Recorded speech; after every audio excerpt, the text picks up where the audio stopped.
Olá, muito bom dia. Que a graça e a paz de nosso Senhor Jesus esteja com você, juntamente com sua família, em um novo despertar com Deus. Hoje nós vamos estudar o capítulo 37 de Êxodo e o tema que nos traz este capítulo, construindo o tabernáculo conforme o modelo celestial. Êxodo 37 continua a narrativa da construção do tabernáculo, iniciada nos capítulos anteriores. Neste capítulo, o foco está na criação da Arca da Aliança e outros móveis importantes do tabernáculo. A Arca da Aliança é descrita em grande detalhe, incluindo suas dimensões, materiais de construção e detalhes ornamentais, como os querubins que foram colocados em cima da arca, o propiciatório. O capítulo também descreve a criação da mesa para o pão da presença, o candelabro e o altar do incenso.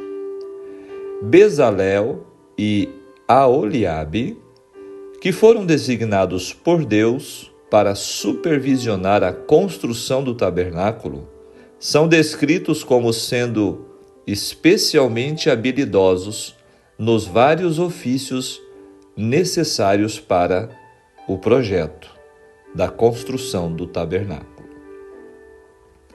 Então, essa é a introdução do nosso estudo de hoje. Lembrando a todos que é muito importante, a nossa recomendação é que você leia ou ouça o áudio do capítulo 1 para você, então, ter aí o contexto, o conhecimento do capítulo e dos versículos e depois, então, acompanhe este estudo com os comentários para que você possa extrair mais profundamente os ensinamentos e também os significados. O entendimento possa se expandir. Verso 1, comentando, fez também Bezalel. Este capítulo registra a execução das instruções registradas desde o capítulo 25 deste livro de Êxodo. Bezalel encarregou outros a fazer a maior parte da obra e reservou para si a construção da arca, dos querubins e do propiciatório, o móvel mais importante do santuário, a Arca da Aliança, então ficou a cargo do próprio Bezalel. Sem dúvida ele fez assim porque a arca era a mobília mais importante do santuário como o lugar da presença divina. A arca, também chamada de Arca do Testemunho ou Arca da Aliança, foi construída para conter os 10 mandamentos. Simbolizava a aliança de Deus com seu povo. Os 2 anjos chamados querubim foram colocados na sua parte superior. A arca era o objeto mais sagrado de Israel e foi colocada no lugar santíssimo, ou Santo dos Santos, no santuário. Somente uma vez por ano, o sumo sacerdote entrava no Santo dos Santos para aspergir sangue no topo da arca, também chamado propiciatório ou tampa da expiação, para expiar os pecados de toda a nação. Agora comentando o verso 6, Cristo é o propiciatório de Deus, a habitação da plenitude da divindade. Só por intermédio dele, o homem pode se aproximar da glória divina sem ser condenado. Por isso, é que só no propiciatório pode existir uma representação da glória de Deus, na forma de 2 querubins esculpidos que antes serviam para guardar o caminho da árvore da vida, lá em Gênesis capítulo 3, se lembram? Mas que no Santo dos Santos guardam a santidade de Deus. Percebe? Estes comentários, eles nos trazem detalhes enriquecedores, detalhes muito importantes para expandir o nosso conhecimento. Agora o verso 10, falando da mesa dos pães, era para expor os 12 pães que representavam o cuidado de Deus em providenciar alimento natural e espiritual para cada membro do seu povo. O número 12 é significativo, representando as 12 tribos do povo de Deus. O verso 17 descreve o candelabro. Este lembra-nos de Cristo, a luz do mundo.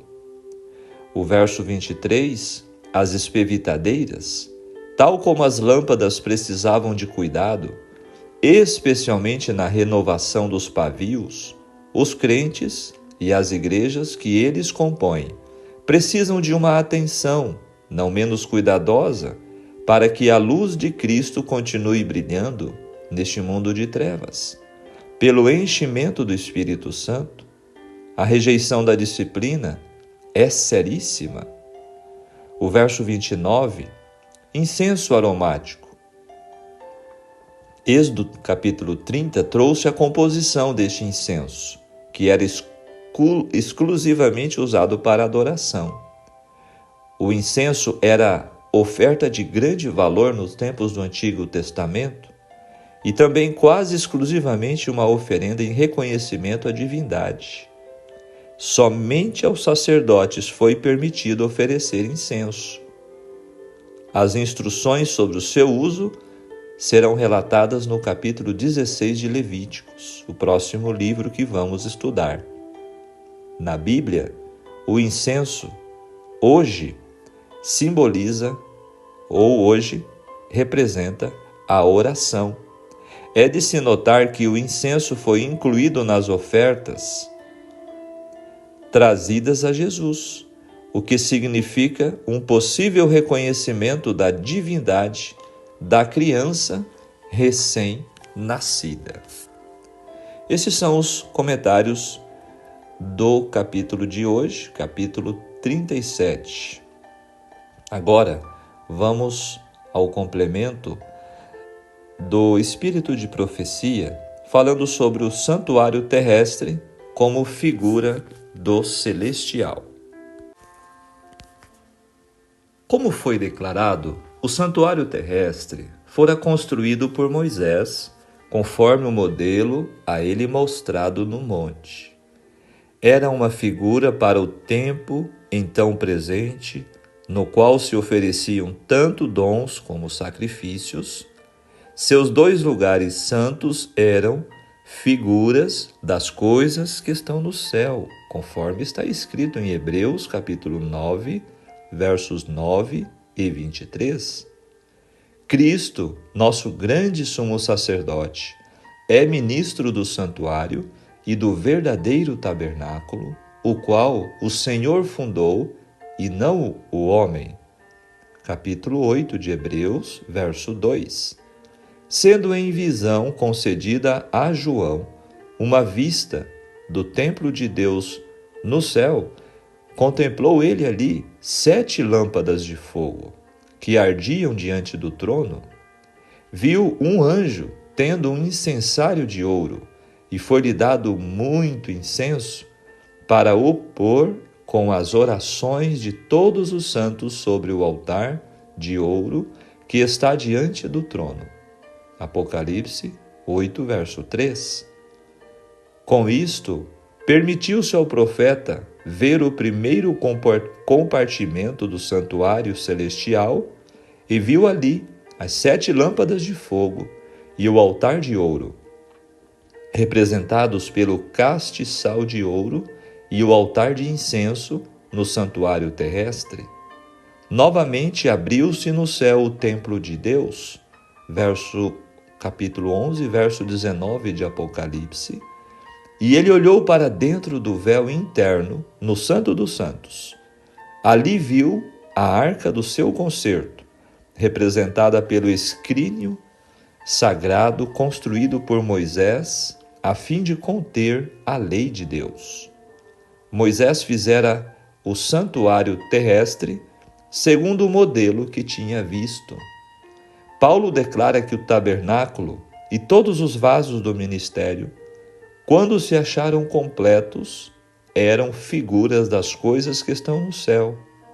E João diz que viu o santuário no céu. Aquele santuário em que Jesus ministra em nosso favor é o grande original de que o santuário construído por Moisés era uma cópia. Do templo celestial, morada do Rei dos Reis, onde milhares de milhares o servem e milhões de milhões estão diante dele, conforme está escrito em Daniel capítulo 7, verso 10. Templo repleto da glória do trono eterno, onde serafins, seus guardas resplandecentes, velam o rosto em adoração. Sim, deste templo, nenhuma estrutura terrestre poderia representar a vastidão e glória. Todavia, importantes verdades relativas ao santuário celestial e à grande obra ali prosseguida em prol da redenção do homem deveriam ser ensinadas pelo santuário terrestre e seu cerimonial. Depois de sua ascensão, nosso Salvador iniciaria sua obra como nosso sumo sacerdote.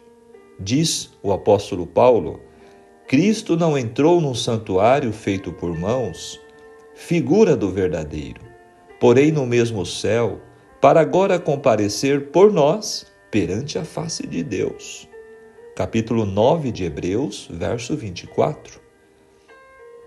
Assim, como o ministério de Cristo devia consistir em duas grandes divisões, ocupando cada uma delas um período de tempo e tendo um lugar distinto no santuário celestial, semelhantemente o ministério típico, ou seja, aqui no santuário terrestre, consistia em duas divisões, o serviço diário e o anual.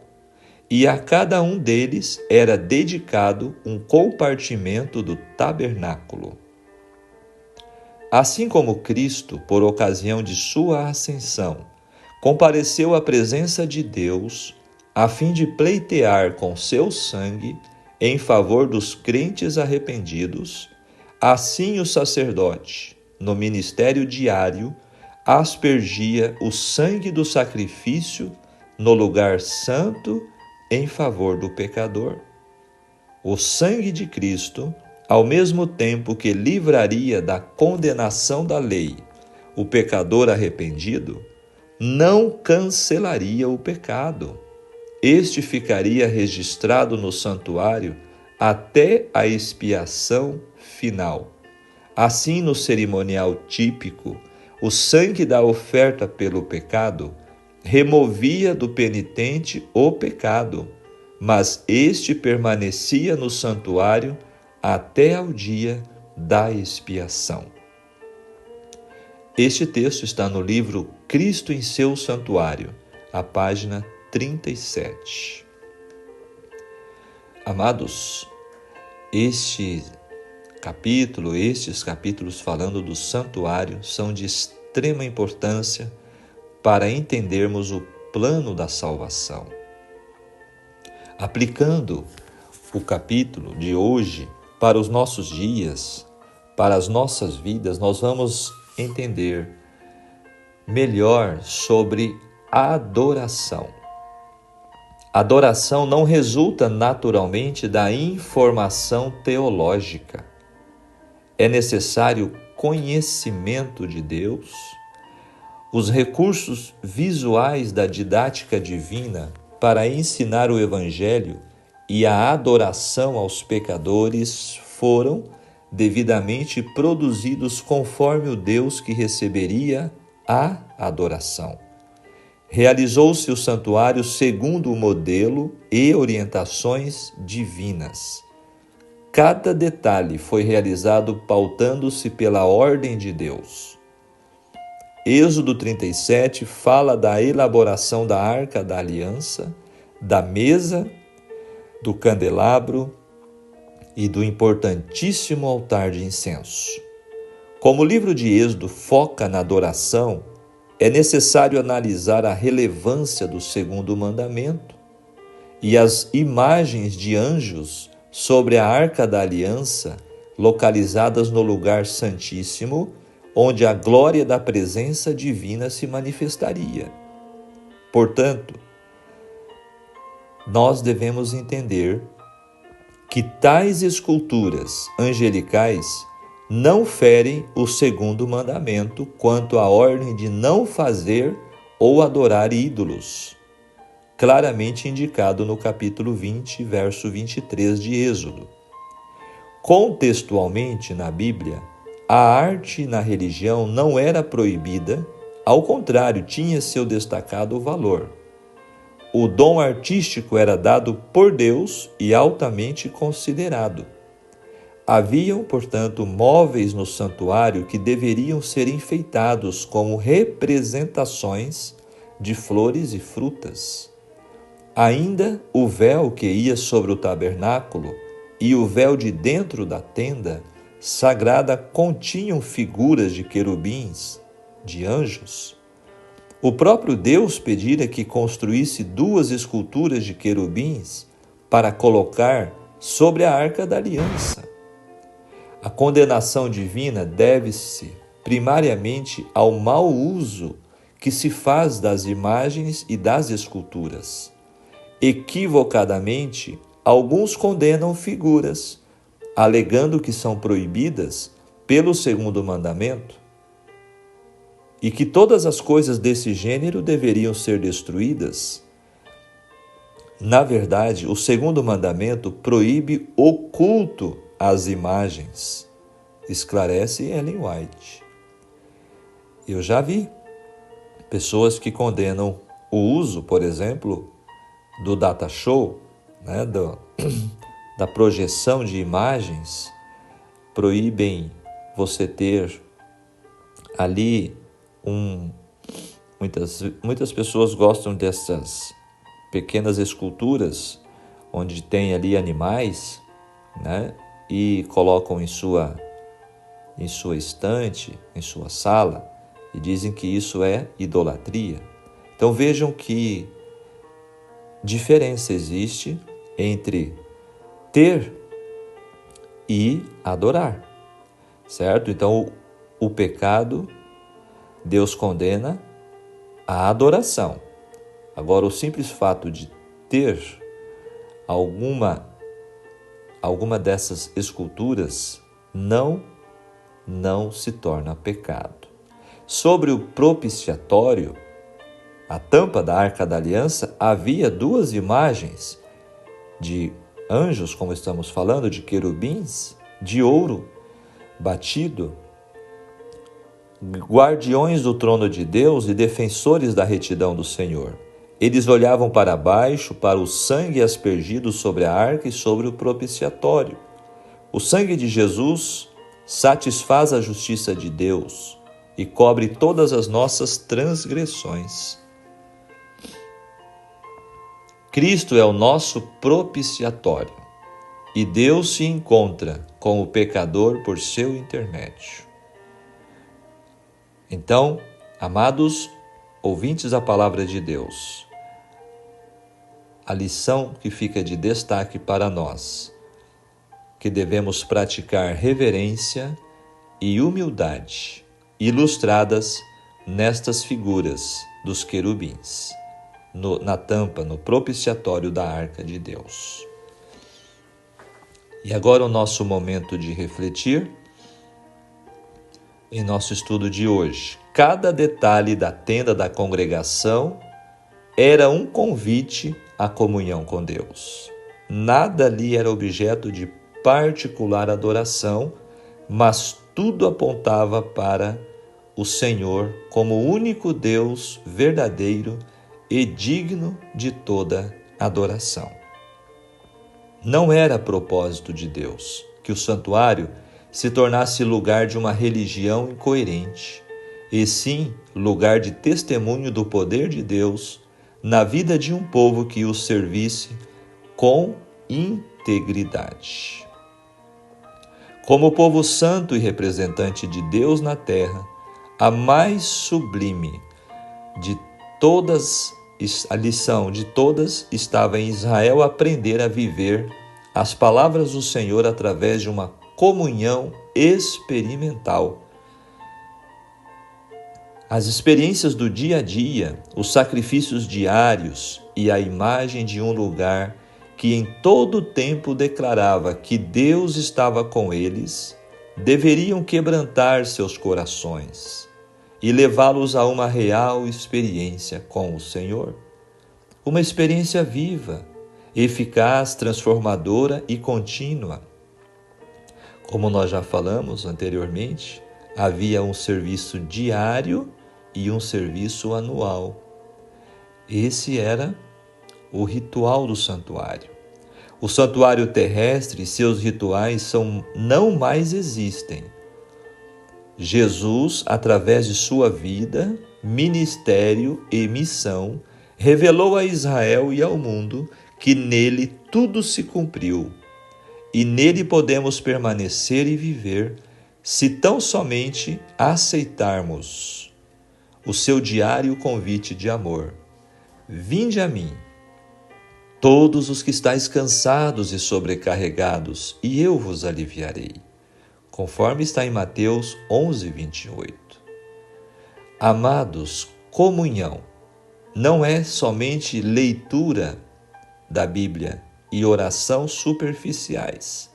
Comunhão é permitir que o Espírito Santo navegue com total liberdade no mar de nossa existência, nos reavivando e reformando por dentro e por fora, retirando de nossa vida tudo aquilo que nos afasta de Deus e preenchendo o lugar com as virtudes de seu precioso fruto.